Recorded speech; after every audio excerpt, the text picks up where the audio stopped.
The royal halls of Zerai Prime shimmered beneath twin suns, gold and violet light weaving through glass towers that rose like crystal spears into the heavens. It was the day the princess of the Virellan Empire, Princess Kaelira, was to be joined in marriage. But not to a prince. Not to a noble of any known star system. Her husband was a human. And to the court of Virellans, that was scandal enough to shake the stars. Humans were newcomers to the galactic stage. Primitive by technology, but unpredictable in mind and spirit. Their soldiers had fought like devils during the coalition wars, but to Kaelira's people, they were still regarded as lessers. Animals that had learned to speak. So when Kaelira's father, Emperor Veyrath, announced the marriage alliance with humanity, the court had whispered that the princess was being sacrificed, not wedded. And yet, Kaelira had accepted without protest. Because the man she was to marry, Captain Elias Ward, had once saved her life. Kaelira remembered it well. The burning wreckage of her royal cruiser, the crackle of oxygen escaping into space, and the sound of human soldiers cutting through Virellan pirates with something as crude and as terrifying as ballistic rifles. She had seen the man himself, scarred, calm, unflinching, tear through the chaos and pull her from the flames. He had looked nothing like the polished warriors of her people. No ceremonial armor, no gleaming plasma blade. Just steel eyes and a resolve that bent even death away. He had bowed to her then, soot-covered and exhausted. "You're safe now, Your Highness," he had said. "Humans keep their promises." Those words had echoed in her mind for weeks. And when her father proposed the alliance, she agreed. Perhaps out of gratitude, perhaps curiosity, perhaps something else. The husband she didn't understand. Elias Ward was everything the Virellans were not. He didn't boast. He didn't demand servitude. He didn't even carry a weapon during his first weeks in the palace. A gesture of trust or arrogance, depending on who was watching. He walked with a quiet confidence, a soldier's posture hidden beneath simple clothing, and that unsettled Kaelira more than any warlord could have. "Do you not miss your kind?" she asked one evening, as the two watched the sun fall into the violet horizon. "Sometimes," Elias said, sipping his tea. A strange Terran drink that smelled like earth and rain. "But peace has a way of reminding you what matters. And what matters to you, human?" He smiled faintly. "Keeping my promises." There was again that phrase. He wielded it like a weapon, simple and absolute. Kaelira had studied hundreds of alien species during her diplomatic education. She knew how to read body language, tones, pheromone traces, even neural frequencies in some species. But Elias Ward was a closed book. A silent riddle with eyes that seemed too old for his years. To her guards and attendants, the human was a novelty. To her council, a danger. And to Kaelira, a mystery she couldn't stop watching. The insult at court. It began 3 months into the marriage.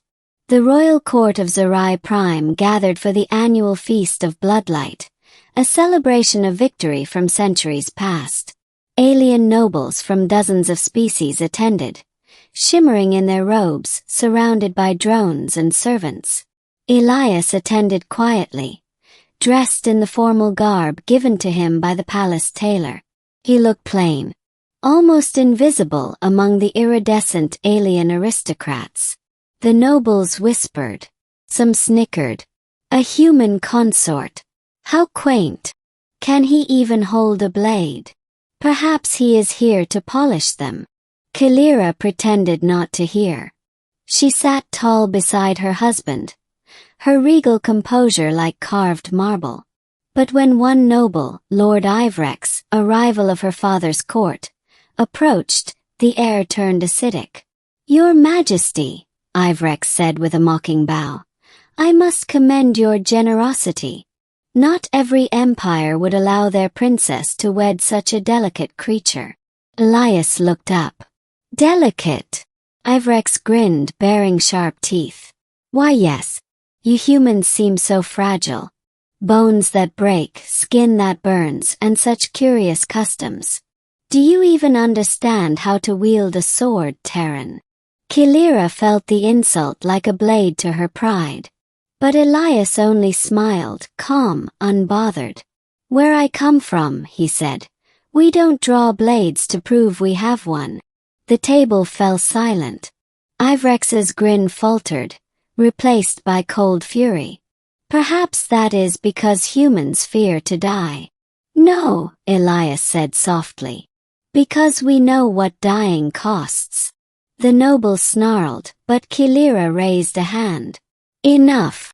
Her voice cut through the silence like steel. The court obeyed, but the air remained charged. That night, Kaelira confronted him privately. You humiliated a noble of my court, she said. He insulted you, Elias replied evenly. You are my consort, not my bodyguard. Maybe. But I'm still a soldier. And I don't watch people insult my wife.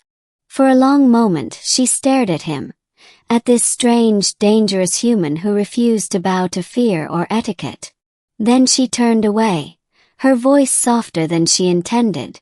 You are a fool, Elias Ward. Maybe, he said, smiling faintly. But I'm your fool. And for the first time Kaelira laughed. Middle. The sword and the secret. Weeks passed and rumors spread. Of an insulted lord, of whispers of rebellion, of old wounds reopening between Virellans and humans. Kaelira's father demanded vigilance. But one evening, while Elias was walking the royal gardens, he found something unusual. A servant, too nervous, too silent, was placing an unfamiliar crystal beneath a fountain. Stop, Elias said. The servant froze, then moved too quickly. Elias's instincts flared, the reflexes of a soldier taking over. He grabbed the man's wrist, twisted. A flash of light, an explosion of alien energy. The servant fell unconscious. Elias picked up the device, and his blood ran cold. It was an implosion charge, small enough to erase the palace's east wing. He sounded the alarm immediately. Kaelira's guards rushed in. The palace trembled with activity. But by then, Elias had already thrown himself into the hunt. The attacker had not acted alone. A conspiracy was unfolding within the palace itself. By dawn, the Emperor's council chamber was in chaos. The evidence pointed toward Lord Ivrex, and half the court demanded his execution. Kaelira tried to maintain control, but the nobles were restless, afraid. And then Ivrex himself appeared, flanked by private guards, sneering. You dare accuse me on the word of a human, he spat. Your men planted a bomb. Kaelira shouted. Lies. The Terran forges evidence to rise in your favor. He plays you, princess. Elias stepped forward then, calm but deadly serious. Say that again. You heard me, animal. Say it again, Elias repeated, stepping closer. And I'll show you what kind of animal I am. Before Kaelira could intervene, Ivrex's hand moved, a duelist's reflex. His blade flashed, long and curved, made from living plasma. And then Elias caught it. With his bare hand. The energy seared his skin, but he didn't flinch. Gasps rippled through the court. He ripped the sword from Ivrex's grasp, twisted the weapon, and then, for the first time since his arrival on Zerai Prime, Elias Ward drew his own blade. It was not ornate, not alien. It was a human sword, forged from carbon steel, its edge glowing faintly from an old Earth technology. A plasma channel etched into the blade's core. Simple, brutal, beautiful. You want to see what humans fear. Elias said, his voice low, resonant, dangerous. We fear failing the people we love. Everything else, we've already survived. The nobles backed away. Even the guards hesitated. Kaelira felt her breath catch, awe and terror swirling together, because in that moment she understood. The human she thought harmless was something else entirely. A predator wrapped in kindness. A storm behind a calm sky. The throne chamber of Zerai Prime had never known silence like this. The nobles stood frozen, the twin suns casting pale gold through the crystal ceiling. Elias Ward, the human everyone thought tame, stood in the center of the marble floor, sword drawn. His burned hand still gripping the hilt as if pain itself obeyed him. Lord Ivrex snarled, his pride outweighing his fear. You dare challenge me in the royal court, Terran? You tried to kill my wife, Elias said coldly. So yes, I dare. The Emperor's guards rushed forward to stop them, but Kaelira raised a trembling hand. Let it happen, she said quietly. Her father turned to her in disbelief, but she did not look away from Elias. Something in his eyes, the steady, unflinching calm, told her this was more than vengeance. It was justice. The duel began with a hiss of plasma and steel. Ivrex moved like lightning, a trained aristocrat warrior. His blade a ribbon of shimmering heat. Elias dodged the first strike by mere inches, the air burning beside his face. He parried the second, sparks flying where steel met plasma. The aliens gasped. Humans weren't supposed to keep up with Virellan swordmasters. But Elias did more than that. He adapted. Ivrex slashed high. Elias ducked. A sweep from the side. Elias rolled, countered. His sword cutting across Ivrex's guard in a blur. Each movement was raw, efficient. Not beautiful, not ceremonial, just effective. He fought like someone who'd learned to survive, not to impress. You're fast for a primitive, Ivrex sneered, his blade crackling. And you talk too much, Elias replied, driving forward. Strike. Twist. Then with a single motion, Elias disarmed him. The alien's weapon clattered across the marble floor, glowing harmlessly beside the throne dais. Elias raised his blade, then stopped. He looked down at Ivrex, panting, defeated, and lowered the sword.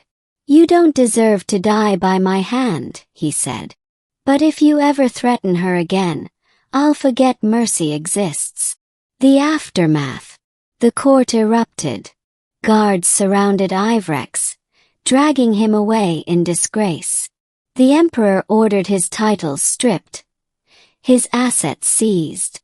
The assassination attempt had failed, and Elias Ward, the human consort, had exposed it. But it wasn't the politics that shook the Empire. It was the memory of that duel, a moment that would echo across every star system where humans were still underestimated. Kaelira stood in the quiet aftermath, staring at the human who had just changed her world. His hand was still bleeding from where he had caught the plasma blade. She stepped closer, her voice barely above a whisper. You could have killed him. Wouldn't have helped, Elias said. You can't lead by proving you're stronger. Only by proving you're better. She stared at him, this man who had been called savage by her people, and realized how wrong they had been. You are unlike any being I've ever met, Elias Ward. I get that a lot, he said softly, smiling. Then he swayed, the adrenaline finally fading, the burn searing deep into his nerves. Kaelira caught him before he could fall. You're hurt. I'll live, he muttered. Humans are stubborn that way. She helped him to his chambers, ordered the palace healers, and refused to leave his side until his wounds were sealed. When he woke again hours later, the stars outside the balcony had turned pale blue, dawn brushing the towers. Kaelira sat beside him, silent, thoughtful. "You've made enemies," she said finally. "Wouldn't be my first time. Do you regret marrying into this madness?" "No," Elias said, meeting her eyes. "Because I made a promise." Her throat tightened. "That promise again." "I told you once that humans keep them," he said quietly. "When I said I'd protect you, I meant from everything, even your own people if I have to." She reached for his hand, the same hand that had caught a plasma sword, and held it carefully in both of hers. "You risked your life for me, Elias. You'd have done the same," he said. "No," she whispered. "Not before today. But now, I think I would." The Emperor's judgment. When Emperor Varath summoned Elias the next morning, the palace braced for disaster. No human had ever drawn steel in the royal court, let alone against a noble. But when Elias entered the throne hall, the emperor did not speak. He studied the Terran for a long, tense moment, then rose from his throne. "You fought not for glory," the emperor said finally, "but for my daughter's honor." "Yes, your majesty. And you spared her enemy when you could have ended him. Because mercy teaches more than fear." The emperor's eyes gleamed with something that might have been respect. "You are dangerous, human. But perhaps not in the way I feared." Then, to the astonishment of everyone present, the emperor placed his hand over his chest, the Virellan gesture of honor. "You have earned your place among us, Elias Ward of Earth." That single sentence changed everything. From that day forward, the humans were no longer seen as primitives. They were soldiers, diplomats, protectors, partners in the Empire's future. And the story of one human who fought for his alien wife spread from star to star, told in taverns, academies, and military outposts across the galaxy. The night after. Later that night, Kaelira found Elias on the palace balcony, gazing at the twin moons. "You should rest," she said softly. "Can't sleep," he replied. "Too many people staring at me today." "You have that effect on galaxies, apparently." She smiled faintly, then stood beside him. The wind was cool, the air filled with the hum of distant hovercraft. "When I first met you," she admitted, "I thought you were harmless. A man who followed orders, who spoke softly and hid behind calm." "You weren't wrong," he said, half smiling. "And now I know you were hiding something else." She turned toward him. "And what's that?" "That you could see past the weapon," Elias said quietly. "Not many do." Kaelira's expression softened. "You saved me again, Elias. Not from blades or bombs, but from my own blindness." She stepped closer, resting her head against his shoulder. The moment stretched quietly between them, two worlds learning to breathe in the same rhythm. "You know," Elias murmured, "there's something about humans the galaxy never understands." "What's that?" "They think we fight because we love war. But we fight because we love peace, and we'll do anything to protect it." Kaelira looked up at him then. The soldier, the husband, the human who had turned an empire's arrogance into awe. And for the first time she felt proud not as a princess, but as a partner. Epilogue. The Legend of the Human Blade. Years later, when the historians of the Virellan Empire wrote of the day humanity was truly recognized among the stars, they did not begin with battles or treaties. They began with a wedding. A marriage that was meant to be symbolic, a gesture of peace. But peace does not last without those willing to fight for it. And the human called Elias Ward became more than a symbol. He became a legend. In the academies of warriors, cadets recited his words. "We don't draw blades to prove we have one." In the halls of diplomacy, envoys quoted his mercy as proof of humanity's depth. And in the heart of a Virellan princess, there remained the quiet truth that had changed her life. That sometimes, the gentlest hand hides the strongest sword. End of story.